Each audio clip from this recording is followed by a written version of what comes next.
मित्रांनो, शालिनी भक्तिसागरमध्ये तुमचे मनपूर्वक स्वागत आहे। तर मित्रांनो, आज आपण या व्हिडिओच्या माध्यमाने ऐकणार आहोत श्रीमद भागवत पुराण रहस्य। तर कोणी चॅनलला नवीन आलं असेल तर लाल बटनवर सबस्क्राईब करा, ऑलवर क्लिक करा आणि जास्तीत जास्त जणांना शेअर करा। कुठून कोणत्या गावात तुम्ही माझा हा व्हिडिओ ऐकत आहोत, आपल्या गावाची कमेंट्स करायला विसरू नका। तर बरेच काही तुमच्या गावांच्या कमेंट्स येत आहेत, तर धन्यवाद, थँक्स। असाच माझा आत्मविश्वास वाढवण्यासाठी। तर कुंतीने भगवान श्रीकृष्णाकडून काय मागितले होते तुम्हाला आठवण असेल तर कमेंट्स करून नक्की सांगा। तर कुंतीने भगवान श्रीकृष्णाकडून सांगितले होते की तू मला एवढे दुःख आणि संकट देऊन जा की मी तुझ्यावर या तुझ्या नामाची सतत जप करू, कारण दुःखातच मनुष्य भगवान ईश्वरापर्यंत पोहोचू शकतो। ज्याला दुःखात नारायणाचे स्मरण होते तेच खरं दुःख होय, तेच खरं सुख होय असे त्यांनी सांगितले। त्याला दुःख कसे म्हणावे? कुंतीने सांगितले की जे दुःखात आपण नारायणाचे स्मरण करतो ते सर्वात मोठे सुख असते, त्याला दुःख कसे म्हणायचे? विपत्तीत आपले स्मरण होते म्हणून ती सर्वात मोठी संपत्ती म्हणवते, असे आपण मागच्या व्हिडिओमध्ये बरेच काही ऐकले।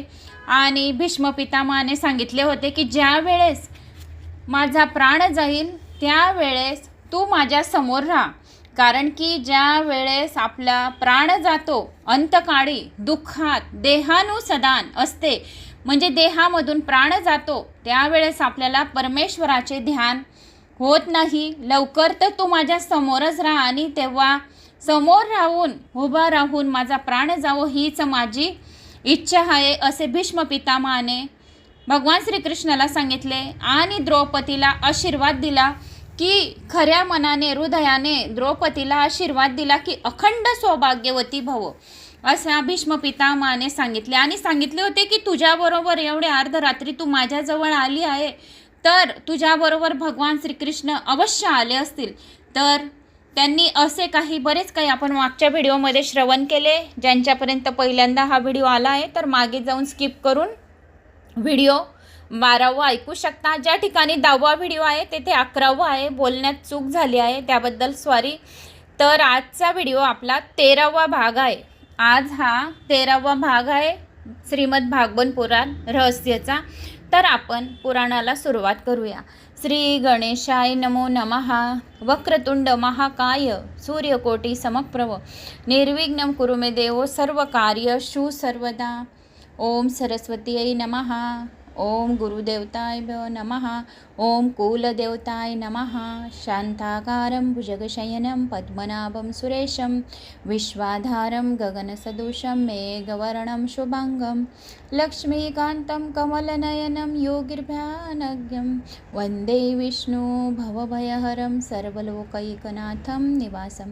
श्री श्रीनिवासा की जय, कोल्हापुर महालक्ष्मी माता की जय। कृष्णाय वासुदेवाय हरये परमात्मने प्रणत क्लेशनाशाय गोविंदाय नमो नमः। गोविंदाय नमो नमः। श्रीकृष्ण म्हणतात, स देवो भगवान प्रतीक्षतां कलेवरम यावदिदं हिनोमहम।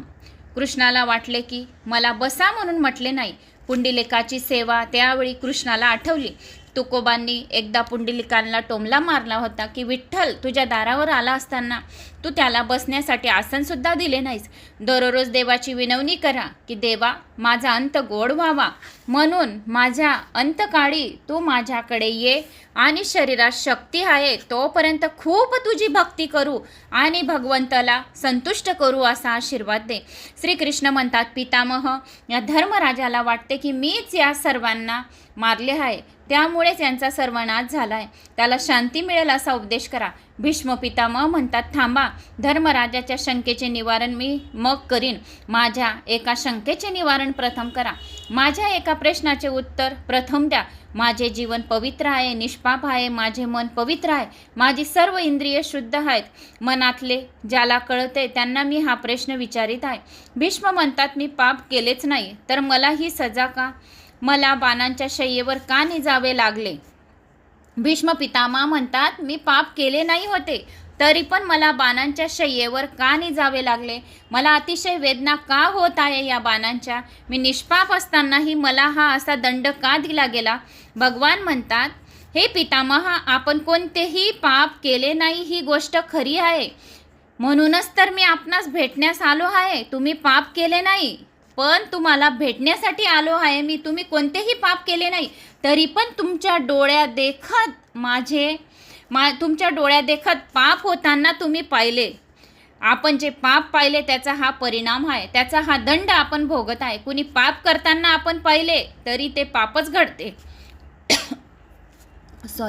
कुणाच्या पापांचा विचार करणेही पापच आहे. जर आपण कोणाच्या पापांचा विचार करत पण बसलो की त्याने किती पाप केलं, त्याचं पाप त्याला भरावं लागेल, त्याचं पाप त्याला भरावं नाही लागत. त्याच्या पापाची निंदा जर आपण केली तर त्याच्या पापे कमी होतात आणि ते आपल्यावर चढतात. म्हणून कोणाच्या पापांचा विचार सुद्धा करावा नाही.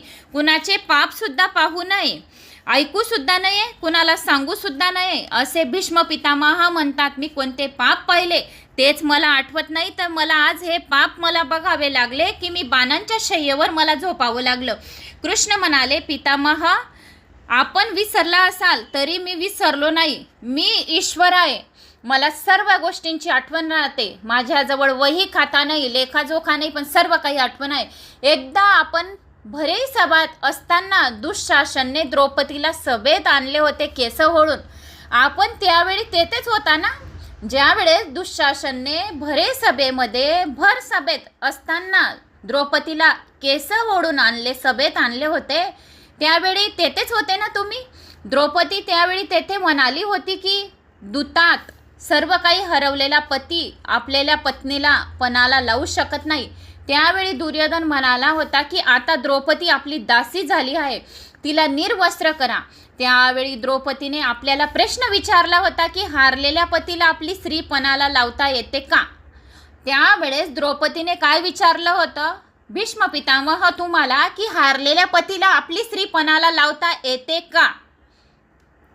त्यावेळी आपण म्हणाला होतात की मी दुर्योधनाचे अन्न खाल्ले आहे म्हणून माझी बुद्धी कुंठित झाली आहे आणि आपण चूप राहिलात.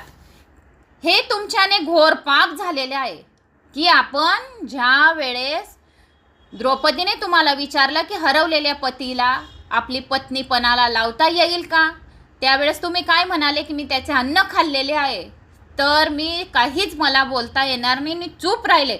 आठवलं का तुम्हाला? आता आठवतं का? सभेत असे घोर पाप असताना आपणासारख्यांनी ते पाहत राहणे आपणासारख्यांच्या ज्ञानाला शोभा देत नाही. द्रौपदीचा अपमान आपण उघड्या डोळ्यांनी पाहिला होता. द्रौपदीची ज्यावेळेस साडी सोडली गेली त्यावेळेस तुम्ही उघड्या डोळ्यांनी तिच्याकडे पाहत होते.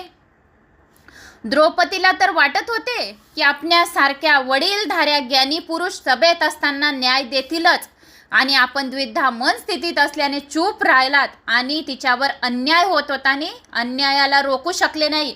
अन्याय सहन करत द्रौपदी तिथे तुम्हाला विनवणी करत होती की मला कोणी मदत करा, पण मदत कोणीच केली नाही. भगवान श्रीकृष्णानेच तिला मदत केली. म्हणून निराश होऊन द्रौपदीने हाक सुद्धा दिली होती, हे कृष्ण द्वारकावासिने काशी यादव नंदन कौरवे परभूता माम किम न जानासी केशव. द्रौपदीचे हाक ऐकून मी तेथे गुप्त रूपाने आलो होतो. द्रौपदीने मला हात मारली होती. हे कृष्ण, मी सर्व काही पाहिले. दुःशासन द्रौपदीची साडी ओढून राहिला होता आणि आपण फक्त पाहत राहिले होते. भरे सभेत आपण उघड्या डोळ्यांनी हे पाप पाहत होते. द्रौपदीची साडी सोडताना सभेत होणारा अन्याय आपण निमूटपणे होऊ दिला.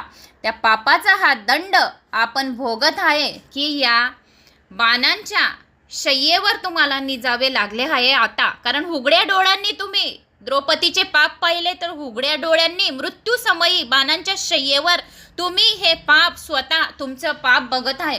भीष्म पितामहाने कृष्णाला वंदन केले. त्यांनी मग धर्मराजाला उपदेश केला की स्त्रीधर्म, राजधर्म, मोक्षधर्म समस्याच्या महाभारतातील शांती पर्वात बोध आहे. आपण नंतर त्यांनी परमधर्म सांगितला. धर्मराजाने विचारले, सर्व धर्मापेक्षा कोणता धर्म आपणास श्रेष्ठ वाटतो? कोणाचा जप केल्याने जीव जन्म मरणारूपी सांसारिक बंधनापासून मुक्त होतो? कोणत्या मंत्राचा जप करावा की ज्याच्याने जीव मुक्त होईल? भीष्माचार्य तेव्हा म्हणाले, स्थावर जंगम रूप विश्वाचा स्वामी, ब्रह्मादी देवाचा देव, देशकाल वस्तूहून वेगळा, शराशराहून श्रेष्ठ अशा पुरुषोत्तमाच्या सहस्र नावाचा निरंतर तत्परतेने जप केल्याने मनुष्य सर्व दुःखांपासून मुक्त होतो, सर्व दारिद्र्यांपासून मुक्त होतो. तर विष्णू सहस्र नावाचा अधिक मासात खूप जप करावा आणि भागवत पुराण ऐकावी. याच्याने दुःख, दारिद्र्य आणि मोक्षाला प्राप्ती होईल. विष्णू सहस्र नावाचा जप करणे हाच परमधर्म आहे. शिवमहिमा स्तोत्र, विष्णू सहस्र नामाचा पाठ रोज करा. भगवान शिवाची स्तुती केल्याने ज्ञान मिळते. भगवान शिवाच्या 12 ज्योतिर्लिंगाची स्तुती केल्याने काय मिळते? ज्ञान. सौराष्ट्र सोमनाथांचं श्रीशैल्य मल्लिकार्जुनम, उज्जैनियम महाकाल ओंकार ममलेश्वरम, परल्ल्याम वेदनाथांचं डाकिनियम भीमशंकरम, सेतुबंदे तु रामेश्वम, नागेश्वम दारुकाबने, वाराणसी विश्वेश्वम, त्र्यंबकम गौतमी तटे, हिमालये तु केदारम, घृष्णेश्वर शिवालय, एतानी ज्योतिर्लिंगानी सायं प्राप्त पटेत नर, सप्त जन्म कृतम पाप स्मरण विनयशती. तर शिवाच्या 12 ज्योतिर्लिंगांचे स्मरण केल्याने 7 जन्मांच्या पापांचा नाश होतो. फक्त श्रवण केल्याने 7 जन्माचे, सकाळ दुपार संध्याकाळचे 7 जन्माच्या एका वेळेस जर 12 ज्योतिर्लिंगांचे श्रवण करून घेतले तर 7 जन्मांच्या पापांचा नाश झाल्याशिवाय राहणार नाही आणि ज्ञानाची प्राप्ती होते. ज्ञानाने काय होते? भक्ती वाढते. विष्णू भगवंताची स्तुती केल्याने पाप भस्म होते. ओम नमो विष्णवे नमा, ओम नमो भगवते वासुदेवाय नमा. विष्णू भगवानची जर भक्ती केली, स्तुती केली, जप केला तर काय होते? पापांचे जळून भस्म होते. सहस्रनामाचा पाठ केल्याने ललाटी लिहिलेल्या ब्रह्मलिखित लेख सुद्धा बदलून जातो. जर सहस्रनामाचा जर तुम्ही रोज विष्णू सहस्रनामाचा जप केला, अधिक मासात दररोज या पौर्णिमेच्या दिवशी विष्णू सहस्र नावाचा, लक्ष्मी सहस्र नावाचा जर जप केला तर ज्या ब्रह्मदेवाने लिहिलेल्या आहेत ललाटी आपल्या काहीतरी मस्तकी, तर ते भाग्य बदलून आपली किस्मत उजळते. जन्म मरण्याच्या फेऱ्यामधून जीव मुक्त होतो. भगवान शंकराचार्यांनी विष्णू सहस्र नावाचा फार आवडत असे. भगवान शंकरांना विष्णू सहस्र नावाचा जो कोणी पाठ करतो तर त्यांना खूप आवडत असते. आजकाल काय झालंय, मंदिरात पण मी रोज जाते भगवान शंकरांच्या, पण भागवत पुराण वाचत आहे. ओम नमः शिवाय या लेडीज पाणी टाकताय, स्त्री पाणी टाकते आहे, पुरुष पाणी टाकताय, तो ओम नमः शिवाय. स्त्री जर पाणी टाकत आहे तर अगोदर श्री शिवाय नमस्तुभ्यम, श्री शिवाय नमः असा लावायचा. पण जनरली प्रत्येकांच्या तोंडात काय येतो? कॉमन ओम नमः शिवाय. पण आजकाल मी पाणी टाकते, जेव्हाचं मी भागवत पुराण लावलेलं आहे तर ते पाणी टाकता टाकता पण मला तोंडात काय येतंय? फक्त ओम नमो भगवते वासुदेवाय नमः. मी प्रयत्न भी करते ओम नमः शिवायच बोलायला पाहिजे, घरून विचारच करून जाते. हातात कळसा राहतो की आपल्याला ओम नमः शिवायच बोलायचे पाणी टाकता टाकता. न जाणे काय की पाणी ज्यावेळेस शिवलिंगावर टाकते तर तोंडातून काय होतं? ओम नमो भगवते वासुदेवाय नमः, ओम नमो भगवते वासुदेवाय नमः. ते भगवान शंकरच बुद्धी देत असतील. ओम नमो भगवते वासुदेवाय नमः असं बोलूनच पाणी टाक, म्हणजे सर्व पापांचा, सर्व दरिद्रांचा, सर्व दुःखांचा नाश होईल आणि ललाटी जे काही लिहिलेले असेल तर भाग्य सुद्धा उजळेल. तर ललाटी जे काही लिहिलेला असतो तर तो भाग्य लेख सुद्धा बदलून जातो. कोणत्या मंत्रांनी? ओम नमो भगवते वासुदेवाय नमः या मंत्रांनी. कारण भगवान शंकरांना भगवान विष्णूचे नामस्मरण खूप आवडते. विष्णू सहस्र नावाचा पाठ केलेला खूप आवडतो. या पाठाने दुःख, दारिद्र्य दूर होते आणि महालक्ष्मीचा आपल्या घरात वास्तव्य राहते. म्हणून भगवान शंकरांचे जे गुरु आहेत, इष्ट देवता आहेत, तर ते कोणते इष्ट देवता आहेत? विष्णू भगवान. सतत दिवस रात्र भगवान शंकर कोणत्या नावाचा जप करतात? राम, श्रीराम. त्यांचे इष्ट देवता कोण आहेत भगवान शंकराचे? प्रभू श्री रामजी. भगवान शंकर स्वतः रामजीच्या नावाचा जप करतात. आणि भगवान विष्णूचे इष्ट देवता कोण आहेत? ओम नमः शिवाय. भगवान विष्णू पण ओम नमः शिवाय या मंत्राचा जप करत राहतात. ते एक दुसऱ्याचे आराध्य दैवत आहेत. म्हणून हर हरी भेट वैकुंठ 14 नोव्हेंबर महिन्यात, डिसेंबर महिन्यात येते. तर हे दोघी एक दुसऱ्यांचे काय आहेत, आराध्य दैवत आहेत. हर हराची भेट करून घेतात ते एक दुसऱ्याला, त्या आराध्य दैवत आहेत. म्हणून जो कोणी या 3 गोष्टी करतो, ओम नमो भगवते वासुदेवाय नमा, विष्णू सहस्र नावाचा जप आणि 12 ज्योतिर्लिंगांचं स्मरण, या भगवान शंकराची कोणतीही सेवा केल्याने आपले भाग्य बदलू शकतो. तर भगवान विष्णूंचा सहस्र नावाचा जप भगवान शंकरांना अतिशय आवडतो. श्री राम राम रामेती रमे रामे मनोरमे, सहस्रनाम ततुल्यम राम नाम वरानने. तर या एवढ्या मंत्राचा श्रवण केला तर आपण भगवान विष्णूंचे 1000 नावांचे जप करून घेतले. एका वेळेस माता पार्वती भगवान विष्णूंच्या 1000 नावांचा जप करायला बसलेली होती.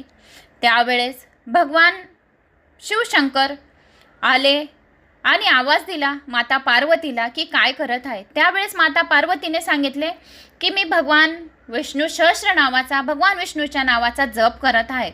त्यावेळेस सांगितले की तू 1000 नावं बोलायला खूप वेळ लावते. मग माता पार्वतीने सांगितले की असा काहीतरी उपाय सांगा की मला कमी समयमध्ये, कमी टाईममध्ये मी एक अशी काहीतरी लाईन पण बोलू आणि 1000 नावं बी बोलू आणि माझी ती पूजा भगवान विष्णूपर्यंत पण पोचून जाईल. त्यावेळेस भगवान शंकरांनी सांगितले की तू हा एकच ओळी बोल, एकच ओवी बोल, एका सेकंदात तुझे 1000 नावाचा जप पण होईल, भगवान विष्णू तुझ्यावर प्रसन्न पण होतील आणि तू मला वेळ पण देशील. मग म्हणे कोणती हे ती लाईन अशी की मी एका सेकंदात बोलून 1000 नावं बोलून घेईल. श्री राम राम रामेती रमे रामे मनोरमे, सहस्रनाम ततुल्यम राम नाम वरानने. या एका लाईनीने 1000 नावाचा, विष्णू सहस्र नावाचा पाठ केला गेला. याची आपल्याला पुण्यफळाची प्राप्ती होते. जर आपण 108 वेळा जर आपण असे जप केला तर किती पुण्यफळाची प्राप्ती होईल असे सांगितले आहे. त्यांनी सर्वप्रथम भाष्य विष्णू सहस्र नामावरच सांगितले. त्यांचा शेवटचा ग्रंथ ब्रह्मसूत्रावरील भाष्य शंकर भाष्य. नंतर मग त्यांनी लेखणी खाली ठेवून घेतली. विष्णू सहस्र नावाचा पाठ, विष्णू सहस्र नामाचा पाठ रोज 2 वेळा करा. 12 वर्ष असे केल्याने अवश्य फळ मिळेल. एकदा रात्री झोपण्यापूर्वी पाठ करा. यात दिव्य शक्ती प्राप्त होईल. ललाटी लिहिलेले लेखांना बदलण्याची यात शक्ती आहे. लेख पुसून काढण्याची ही शक्ती त्यात आहे. गरीब माणसाला कसे श्रीमंत व्हायचे आहे तर विष्णू सहस्र नावाचा जप, तर विष्णू सहस्र नावाचा रोज जप करा. गरीब माणसाला विष्णू सहस्र नाव श्रीमंत बनवतो आणि विष्णू यज्ञ करण्याचे पुण्यफळाची त्याला प्राप्ती होते. विष्णू सहस्र नावाच्या जपाने ललाटी लिहिलेल्या लेखांना बदलण्याची शक्ती आणि ताकद आहे. लेख पुसून काढण्याची शक्ती विष्णू सहस्र नावाच्या जपांमध्ये आहे. गरीब माणसाला विष्णू यज्ञ करणे कसे शक्य आहे तर विष्णू सहस्र नावाचा जप 15 दिवस करा. 15,000 पाठ जर तुम्ही केले त्याला एक विष्णू यागाचे पुण्यफळाची प्राप्ती होते. किती जप करायचे आहे? 15,000 जप, 15,000 पाठ आपल्याला जर केले तर एक विष्णू यागाचे पुण्यफळाची प्राप्ती होईल. तर तुम्हाला 15 वेळा काय करायचं आहे, एक लाईन मी जे सांगत आहे तर ती 15 वेळा तुम्हाला बोलायची आहे. तर 15,000 पाठ केल्याचे तुम्हाला पुण्यफळाची प्राप्ती होईल. म्हणजे एक विष्णू याग केले असे तुम्हाला पुण्यफळ मिळेल. तर कोणती लाईन आहे? श्री राम राम रामेती रमे रामे मनोरमे, सहस्रनाम ततुल्यम राम नाम वरानने. या मंत्राचा दररोज 15 वेळा जप करायचा. रोज 15 माळा जप करायच्या आहेत. 15 वेळा, 15 माळा नाही, फक्त 15 वेळा काउंटिंग करा. आपले हाताची बोटं 10 आणि वरून 5. तर 15 वेळा जर करणार तर 15,000 भगवान विष्णूच्या विष्णू सहस्र नावाचे 15,000 पाठ केल्याचे पुण्यफळ मिळेल. म्हणजे एक विष्णू यज्ञ केल्याचे तुम्हाला पुण्यफळाची प्राप्ती होईल. भजनासारखा नियम केला पाहिजे. जसा भोजनासारखा आपला दुपारी 12 रात्री 8 वाजेचा टाईम आहे तसा भजनाचा सुद्धा रोज नियम करा. किती वाजता तुम्हाला भजन करायचं आहे, प्रदोष कालावर भजन करायचं आहे की केव्हा करायचं आहे, एक टाईम ठेवून घ्या भजनाचा पण. तर त्याचे पुण्यफळाची प्राप्ती अजून होते. 12 वर्ष नियमपूर्वक सत्कर्म करा. मग अनुभव तुम्हाला कसा येतो. 12 वर्षात कितीही 7 जन्माचे दुःख दारिद्र्य असले तरी सुद्धा ते नष्ट झाल्याशिवाय राहणार नाही. तर कोणत्या मंत्राने? श्री राम राम रामेती रमे रामे मनोरमे, सहस्रनाम ततुल्यम राम नाम वरानने. 15 वेळा रोज ही लाईन बोलायची आहे. तर 3 वर्षात अगणित माप तुम्हाला संपत्ती धनसंपदा अनायावश्य मिळेल. तर या एका मंत्राच्या जपाने तुम्हाला 3 वर्षात किती धनसंपदा मिळेल याची अगणित माप करणे कठीण आहे. जर तुम्हाला भजनाचा टाईम तुम्ही एकच ठेवला तर देवाचे भजन रोज असा एक टाईम ठेवा की नियमित करा आणि एकच टाईम ठेवा.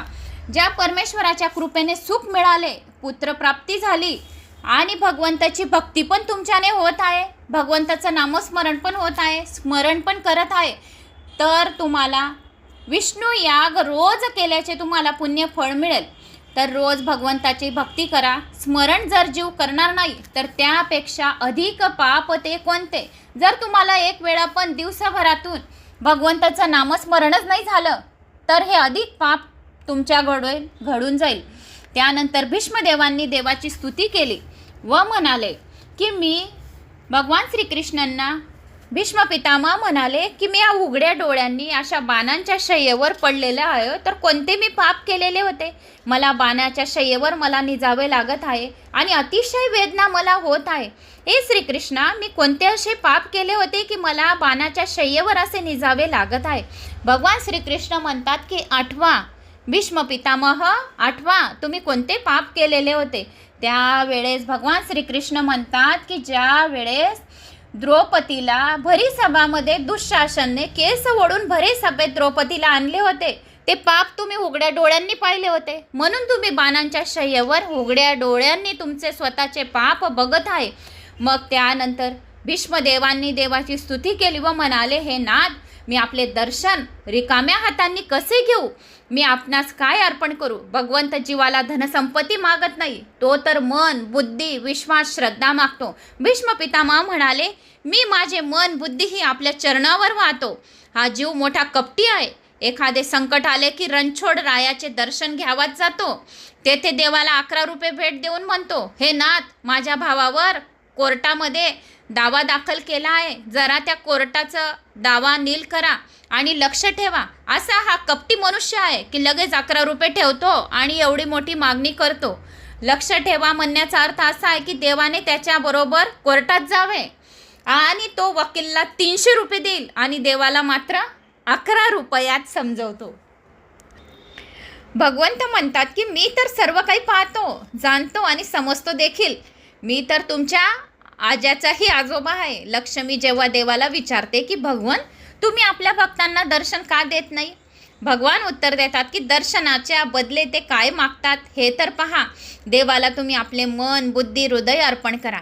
ज्या वेळेस तुम्ही देवाची निष्ठानपणे म्हणजे त्याच्यात स्वार्थही नाही, निस्वार्थपणे देवाची भक्ती करा. देवाजवळ दिवा लावणार, या शिवलिंगावर पाणी टाकणार, या भागवत पुराण ऐकणार. कोणतेही पुराण ऐकले तर देवाजवळ काही मागू नका. का की देवाचं आपलं नातं जास्त दृढ राहील. काही मागितल्याने देव तर आपल्याला देतो, पण प्रेमाचं नातं काय होतं, कमी होतं. म्हणून देवाजवळ काही न मागता देवाची निस्वार्थपणे भक्ती करा, म्हणजे आपले नाते अटूट राहील. भीष्म पितामह स्तुती करतात, हे देवा, एक वेळ फक्त म्हणा की मी तुमचा आहे. काय म्हणतात भीष्म पितामह स्तुती करतात तेव्हा की मी तुमचा आहे असे एका वेळा म्हणून द्या. भक्तीने शांतिमय माझा मृत्यू होऊ शकतो, जीवनाचे सार्थक होऊ शकते. ज्ञानावर विश्वास ठेवू नका. आत्मा शरीरातून वेगळा आहे, तो सर्व जाणतो, पण हा अनुभव सर्वांना येत नाही. दुःख येते तेव्हा देहाध्यास होतो. दुःख ज्या वेळेस येतो तर आपल्या देहाला कळते की दुःख झाले. भक्तीने मंगलमय मृत्यू होतो. कित्येक वेळा ज्ञान मृत्यूला बिघडवत असते. भीष्म पितामह ज्ञानावर विश्वास ठेवीत नसत, ते भगवंताला शरण गेले. ते देवाला म्हणतात की मी तुला शरण आलो आहे. ते असे म्हणत नाही की मी ब्रह्मरूप आहे, तर म्हणतात की देवा, मी तुझा आहे, मी तुला शरण आलो आहे. कृष्ण टोमणा मारतात की मी तुला आपला कसा म्हणू. कृष्ण भगवान टोमणा मारतात आणि सांगतात की मी तुला आपला कसा म्हणू. तू तर अर्जुनावर बाण सोडले होते ना, आपल्या भक्तावर सोडलेल्या बाणाचा मी विसर कसा पडू. तू तर भरे सभामध्ये द्रौपदीला दुःशासनने ज्या वेळेस आणले ओढून, तर तू भरे सभेत ते बघत होता ना, तर मी तुला आपला कसा म्हणू. भीष्माचार्य म्हणतात की हे सर्व जग जाणते की माझे पांडवावर किती प्रेम आहे. आपण ते जाणताच.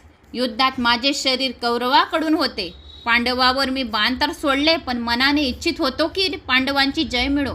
जयस्तु पांडुपुत्राणाम अशी सदिच्छा व्यक्त करूनच तर मी बाण सोडत होतो.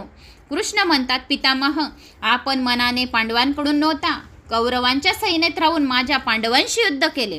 आपण जर मनाने पांडवाबरोबर होता तर शरीराने पांडवाकडून का राहिले नाही? भीष्म पिता म्हणतात, हे प्रभू, मला त्यावेळी तुमच्या दर्शनाची इच्छा होती. आपण तर अर्जुनाच्या रथावर होता. मी विचार केला, मी जर पांडवांकडून राहीत तर समोरून आपले दर्शन कसा होऊ शकेन? आपले सतत दर्शन व्हावे म्हणून मी पांडवांच्या विरुद्ध कौरवाच्या पक्षाला जाऊन मिळालो. मी पांडवांकडून असतो तर आपले दर्शन नीट झाले नसते. भीष्म पितामह स्तुती करतात. त्रिभुवन कमनम तमालवर्णम रविकर गौरमांबरम दधान वपुरलककुला वृत्तांज विजय सखे रतस्तुतो मेनवद्या. ज्याचे शरीर नील तमालाप्रमाणे नील आहे, त्रिभुवन सुंदर आहे, ज्याच्या कटीला सूर्यकिरणाप्रमाणे झळकणारा पितांबर शोभत आहे आणि तोंडावर कमलासारखा छटा पसरला आहे, अशा अर्जुन सख्या कृष्णात माझी निष्कपट प्रीती असो. पार्थ सखे रतिमर मासतू अशा स्वरूप सुंदर पार्थसारथी कृष्णाला दररोज आपल्या सन्मुख ठेवा. इंद्ररूपी घोड्यांना भगवंताच्या स्वाधीन करून द्या. शरीर रथ आहे. शरीर काय आहे? रथ आहे. तर इंद्रिय काय आहेत? घोडे. मी निष्काम आपली बुद्धी आणि मन आपल्याला अर्पण करीत आहे. मतिरूप कल्पता मृत्युशना. मन तर केवळ देवाला देण्याची वस्तू आहे. तरीही जगात कुणी स्त्रीला मन देतो, कुणी पुरुषाला मन देतो, पण देवाला मन देतो का? नाही. भगवंत म्हणतात, तुम्ही आपले धन नव्हे, मला फक्त काय द्या? मन द्या. भगवंताला युद्धाच्या वेळेची रणांगणावरची भीष्माची विलक्षण मूर्ती आठवली. त्याच्या मुखावर घामेचे थेंब झळकत होते. केसांच्या लटा घोड्यांच्या टापांनी उडवलेल्या धुळीने भरलेल्या तोंडावर लोळत होत्या. श्रीकृष्णाला वाटते, भीष्म पितामह फार समजदार आहे. किती गोड बोलताय. जीव देवाला जेव्हा काही अर्पण करतो तेव्हा देवाला मोठा संकोच वाटतो. सुंदर कवच धारण केलेल्या श्रीकृष्णाला माझे शरीर, अंतकरण, आत्मा अर्पण हो. भगवंताला विनवा की माझ्या शरीर रथावर आपण विराजमान व्हा. मनात असा भाव ठेवा की माझ्या शरीरावर, माझ्या रथावर द्वारकाधीश श्रीकृष्ण बसलेले आहेत. काय भाव ठेवायचा आहे? जे भागवत पुराण तुम्ही ऐकत आहे तर कानाने काय करायचं आहे? अगोदर श्रवण, नंतर डोळ्यात उतरवायचे, नंतर भगवान श्रीकृष्णाची मूर्ती आपल्या हृदयात स्थापित करायची आणि भगवान श्रीकृष्णांना कोणता भाव ठेवून प्रार्थना करायची आहे? हे भगवान श्रीकृष्ण, तुम्ही माझ्या शरीरावर, रथावर द्वारकाधीश बनून श्रीकृष्ण बनून बसले आहे. शरीररूपी इंद्रियाचे तुम्ही घोडे जर माझ्याकडून आवरले गेले नाहीत तर हे देवा तुम्ही ताब्यात घ्या. मी लगाम तुमच्या हाती माझ्या जीवनाची दिलेली आहे. माझ्या इंद्रियावर तुमचा ताबा असू द्या. माझा रथ निर्विघ्नपणे पार करा. असे आपल्याला भगवान श्रीकृष्णाला प्रार्थना करायची आहे. प्रभूला शरण गेलेल्याचे मरण मंगलमय होते. हे नाथ, आपण जगात माझी प्रतिष्ठा किती वाढवली आहे, माझा केवढा सन्मान केला आहे. माझी प्रतिज्ञा खरी करण्यासाठी आपण आपली प्रतिज्ञा सोडून दिली. न धरी शस्त्र करी मी, अशी प्रतिज्ञा श्रीकृष्णाने महाभारताच्या युद्धाच्या वेळी केली होती. भीष्म म्हणाला, मी गंगापुत्र आहे. मी तर असा लढेन की श्रीकृष्णाला अस्त्र शस्त्र धारण करावेच लागतील. मी त्यांना शस्त्र धरावायलाच लावेन. भीष्माच्या बाणांनी अर्जुन बेशुद्ध झाला तरी भीष्म बाणांच्या वर्षाव करीतच राहिले. कृष्णाला असे वाटले, असाच जर बाण वर्षाव चालू राहिला तर माझा अर्जुन मरून जाईल व महान अनर्थ घडून जाईल. माझी प्रतिज्ञा मोडली तर चालेल. श्रीकृष्णाने रथावरून उडी मारली. सिंहासारखी गर्जना करून रथाचे चाक हातात घेऊन भीष्मावर धावून गेले. भीष्मांनी त्याच वेळी रथावरून खाली उतरून श्रीकृष्णाला नमस्कार केला व त्यांचा काय केला? जय जयकार. भक्ताची प्रतिज्ञा पूर्ण करण्यासाठी भगवंत आपली प्रतिज्ञा सुद्धा मोडून टाकतात केव्हा केव्हा. देवाची ही एक लीला आहे. भगवंत भक्तांचा पूर्ण सन्मान करतो. त्यांना वाटत असते भलेही माझा पराजय झाला तरी चालेल, परंतु भक्ताचा तो विजय झाला पाहिजे. भीष्म म्हणतात, मी आणि कृष्ण आम दोघांची प्रतिज्ञा पूर्ण झाली आहे. त्यावेळी कृष्णाची 2 रूपे मी पाहिली. एक कृष्ण रथावर बसून सारथी म्हणून आणि दुसरा हातात चाक घेऊन माझ्यावर धावून येत होता. अर्जुन मूर्छित झाल्यामुळे अश्वरथा खड्ड्यात नेऊन टाकली. म्हणून भगवंत एका रूपाने रथ सांभाळत होते. त्यावेळी त्यांना कोणतेही शस्त्र धारण केले नव्हते. भीष्म याचा अर्थ असा आहे, भयंकर. भयंकर कोण आहे? भीष्म याचा अर्थ काय आहे? भयंकर. मनच भयंकर आहे म्हणून भीष्माचं मन होय. अर्जुन जीवात्मा समजावा. मन आवेशयुक्त झाले म्हणजे अतिसंकल्प विकल्प करीत असते. मनच संकल्प विकल्प रूपी बाणांचा वर्षाव करीत असते. त्यामुळे जीवरूपी अर्जुन घायाळ होत असतो. ईश्वर जेव्हा मनाला मारू लागतो तेव्हाच मन वशमध्ये होतं. भगवंत सुदर्शन चक्राने जेव्हा मनाला मारण्यास धावतात तेव्हा मन कुठे शांत होतं. जीवात्मा जेव्हा परमात्म्याला शरण जातो तेव्हा तो देवच मनाला शांती करतो. मन जर संकल्प विकल्प करण्याचे सोडून देईल तर ते आत्मरूपात तदाकार होऊ शकेल. तेव्हाच जीवाला शांती मिळेल. जी स्तुती भीष्म पितामहाने केली ती अनुपम आहे. पाठ करण्याजोगी तिला भीष्मस्तरा स्तोत्र असे सुद्धा म्हणता येईल. त्यानंतर उत्तरायणात भीष्मदेवांनी देह ठेवला. भीष्माचार्य भगवत स्वरूपात तत्कार झाले. ते कृतार्थ झाले कारण त्यांचा जीव त्यांचा प्राण भगवान श्रीकृष्णाकडे बघून गेला. म्हणून त्यांचा जीव काय झाला? कृतार्थ झाला. उत्तरायणातील मृत्यूचा अर्थ आहे ज्ञानाच्या किंवा भक्तीच्या उत्तर अवस्थेत परिपक्व दशेत झालेला मृत्यू. कित्येक पापी लोक उत्तरायणात मरतात पण त्यांच्या सद्गती मिळत नाही. कित्येक योगीजन दक्षिणायनात मरतात त्यांना दुर्गती मिळत नाही. दक्षिण दिशेला यमपुरी आहे, नरकलोक आहे. नरकलोकाचा अर्थ आहे अंधकार. ज्यांना भगवंताच्या स्वरूपाचे ज्ञान नाही, ज्यांना भगवंताच्या स्वरूपाचा साक्षात्कार झालेला नाही, असे लोक ज्या स्थितीत मरतात त्या स्थितीला दक्षिणायन म्हणतात. संतांचा जन्म तर आमच्या सारख्याच सामान्य माणसासारखाच होत असतो पण त्यांचा मृत्यू मात्र मंगलमय होतो. ज्यांचा मृत्यू मंगलमय होतो त्यांच्यासारखे भाग्यवान कोणी नाही. भीष्म महाज्ञानी होते तरी ते प्रभू प्रेमात तन्मय होऊन मरले होते, मरण पावले. ही घटना आम्हाला हीच पटवते की भक्ती श्रेष्ठ आहे. साधन भक्ती करता करता साध्य भक्ती सिद्ध होते. ज्याच्या मृत्यूच्या वेळी देवगण वाद्य वाजवतात त्यांचा मृत्यू सार्थ झाला असे समजावे. भीष्माच्या प्रयाणाच्या वेळी देवांनी असेच केले होते. जगात असे वागा की देवगण वाद्य वाजवत राहे. जब तुम आए जगत में तो वह हसा, तुम रोए ऐसी करनी कर चलो, तुम हसो और जग रोए. मानवी जीवनाची अंतिम परीक्षाच मृत्यू होय. तर मृत्यू अटल सत्य आहे. ज्याचे जीवन सुंदर त्याचे मरण सुद्धा सुंदरच असते. ज्याचे मरण अशांत रीतीने होते त्याचे जीवन सुद्धा व्यर्थ गेले असे समजावे. ज्याला वेळेची किंमत असते, जो क्षणाक्षणाला सुधरत असतो, प्रत्येक सेकंदाला सुधरत असतो, त्याचे मंगलमय होते, त्याचे जीवन सुधरते आणि मरण पण मंगलमय होते. गेलेली संपत्ती पुन्हा मिळवता येते. जर तो प्रत्येक सेकंदात सुधरतो तर गेलेली संपत्ती त्याला पुन्हा मिळवता येते. पण गेलेला क्षण मात्र त्याला पुन्हा मिळवता येत नाही. प्रत्येक क्षणाचा जो सदुपयोग करतो त्याचाच मृत्यू मांगलिक होय. कणाकणाचा तशा क्षणाक्षणाचा सदुपयोग करा. एकही कणकण वा क्षण वाया घालू नका. कणाचा जो दुरुपयोग करतो तो दारिद्र्य बनतो आणि जो वेळ व्यर्थ खर्च करतो विनाकारण तो बिघडवतो आणि धनाचा नाश होतो. प्रतिदिन संयम वाढा. प्रत्येक क्षण जो देवाचे स्मरण करत राहील, प्रत्येक क्षण प्रत्येक सेकंद ओम नमो भगवते वासुदेवाय नमा या मंत्राचा प्रत्येक सेकंद जप करा. म्हणजे आपले किती जप होत आहे आपल्याला जपायची गरज नाही, आपल्याला मोजायची गरज नाही. आपले जप भगवान विष्णू मोजत राहील वैकुंठ लोकामध्ये. म्हणून प्रत्येक सेकंद एक मिनिट वाया न घालवता फक्त ओम नमो भगवते वासुदेवाय नमा या मंत्राचा जप करा. भीष्म आजीवन संयम होते. संयम वाढवून सतत भगवंताचे स्मरण करण्याचे मरण चांगले होईल. जीवनाचा अंतकाळ मोठा कठीण आहे. त्यावेळी भगवंताचे स्मरण होणे सोपे नाही. जन्म जन्म मुनी जतन कराही, अंतराम कही आवत नाही. सर्व जीवन ज्याच्या ध्यासात गेले असेल तेच अंतकाळी आठवत असते. ईश्वर त्या वेळेपर्यंत कृपा करीत नसतो. जोवर मनुष्य स्वतः काही प्रयत्न करीत नाही तोपर्यंत ईश्वर त्यांच्यावर कृपा करत नाही. सर्व जीवन भगवंताच्या स्मरणात गेले, अंतकाळी तर त्याचा विसर पडला तर देवच त्याला स्मरण देतो. सत्कर्म कधीही व्यर्थ जात नाही. भक्ताला जरी माझा विसर पडला पण मी त्याला विसर पडू देत नाही असे भगवंत स्वतः कृष्ण भगवान म्हणाले. जरी त्याचा जीव प्राण शेवटच्या समयी अंतसमयी जर त्याला माझी विसर पडली तरी पण मी त्याला आठवण करूनच देतो, कारण त्याने सत्कर्म केलेले राहतात. तर मी त्यांना विसर माझी मरणाच्या वेळी सुद्धा होऊ देत नाही. त्यांना मुक्ती आणि मोक्षाची प्राप्ती देतो. भीष्म पितामहाचा मृत्यू मंगलमय करण्यासाठी स्वतः द्वारकाधीश तेथे आले होते. तर भीष्म पितामहाचा मृत्यू अतिशय मंगलमय झाला. स्वतः द्वारकाधीश तेथे उभे होते. भीष्मांनी आपल्या ज्ञानावर विश्वास न ठेवता कृष्णाला शरण गेले होते. भीष्माच्या मृत्यूने युधिष्ठिराला दुःख तर झालेच होते पण सद्गती मिळाल्याचा आनंद खूप झाला. धर्मराज राजसिंहासनावर बसले. हस्तिनापुराच्या त्यांच्या राज्यात दुष्काळ पडला नाही. अनावृष्टी अतिवृष्टी आली नाही. धर्मराज्याच्या राज्यात कोणी उपाशी नव्हतं, कोणी आजारी नव्हतं. धर्माच्या मर्यादा पाळणारा कधीही दुःखी व आजारी नसतो.